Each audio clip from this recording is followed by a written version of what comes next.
ଭାଙ୍ଗିଲା ଅଡ଼େଇ ଦଶନ୍ଧିର ପରମ୍ପରା, ଭୁଷୁଡ଼ିଲା ବିଜେଡିର ଗଡ଼। ଓଡ଼ିଶାରେ କ୍ଷମତାର ବଡ଼ ପରିବର୍ତ୍ତନ। ଇତିହାସ ବନିବାକୁ ଯାଉଛି ଅପରାଜୟ ଓ ଅଜୟର ଟ୍ୟାଗ। ଓଡ଼ିଶାରେ ଭୁଷୁଡ଼ିଛି ବିଜେଡିର ଗଡ଼। ଷଷ୍ଠ ଥରର ରେକର୍ଡ ନୁହେଁ, ଔପଚାରିକତା ଏବେ ଇତିହାସ ପୃଷ୍ଠାରେ ସ୍ଥାନ ପାଇବାକୁ ଯାଉଛି ପୂର୍ବତନ ମୁଖ୍ୟମନ୍ତ୍ରୀଙ୍କ କାହାଣୀ। ନବୀନ ପଟ୍ଟନାୟକ ରାଜନୈତିକ ଜୟଯାତ୍ରାରେ ଏବେ ଲାଗିଛି ବିରାମ।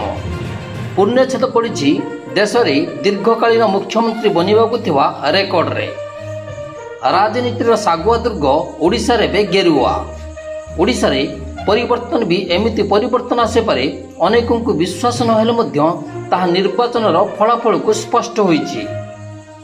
ରାଜନୀତିରେ ଜନତା ବିଶ୍ୱାସ କଲେ ଆଖିବୁଜା ସୁନା କଳସ ଢାଳି ଦିଅନ୍ତି, ଯଦି ଅବିଶ୍ୱାସ କରନ୍ତି ପାଦ ତଳକୁ ଭୂଇଁ ଟାଣି ଆଣନ୍ତି।